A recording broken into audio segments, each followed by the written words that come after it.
What is up guys? Meron nga tayong bagong package galing sa Lazada. Ayan, napakalaki.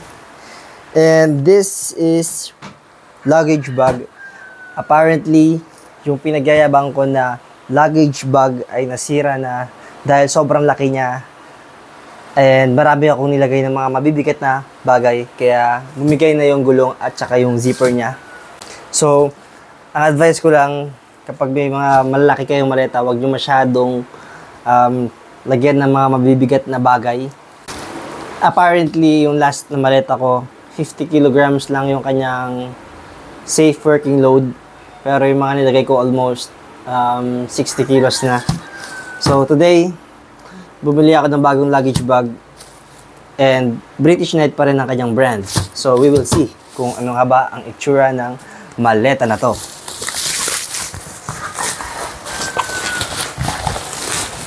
Let's open up the package. Wala akong nasa motor ang aking pambukas. Pero kaya namang buksan manually. Yan. Bubble wrap.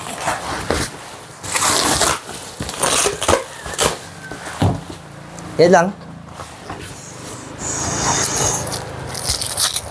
Okay. Diba? So, paano ba natin mabuksan to? Kailangan natin ng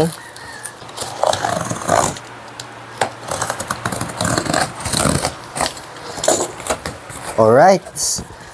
Ang size pala nito ay medium. Ayoko nang bumili ng large na maleta dahil ako lang ang nag-iisa na may maleta na sobrang laki.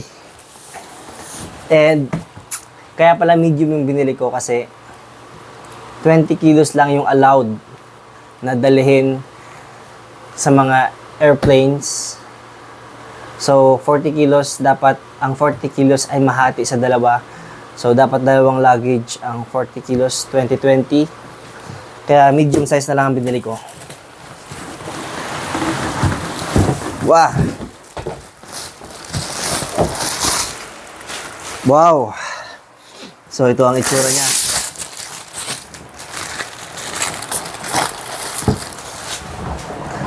So,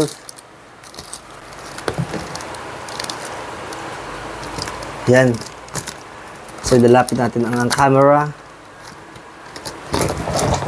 Napakaangas ng maleta, guys. Medium size. Diba? Ito na ang dadalhin natin sa pagsampa sa barko. At syempre, bubuksan natin yan. Ito may mga tag pa pala, oh. British Knight bags. British Knight bags. So, ano nga ba ang nasa loob nito? Buksan natin.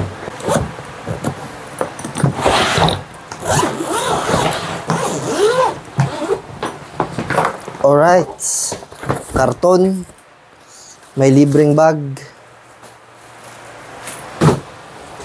Lagi yan silang may libreng bag yung British Knight.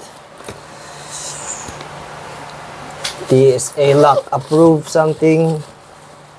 And yan lang naman. So, may dalawa siyang compartments. Which is, both of them ay may sariling locks. May sariling separator. Yan.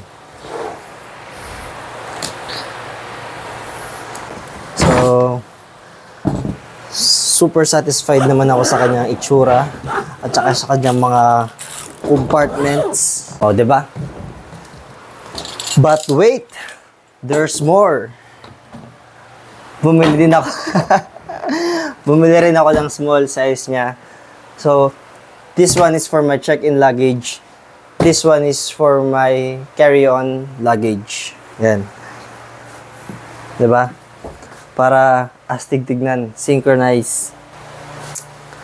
Yung nasa loob nito, same din yung nasa loob nito. Meron din tong dalawang separate compartments. Meron din silang separator. Yan.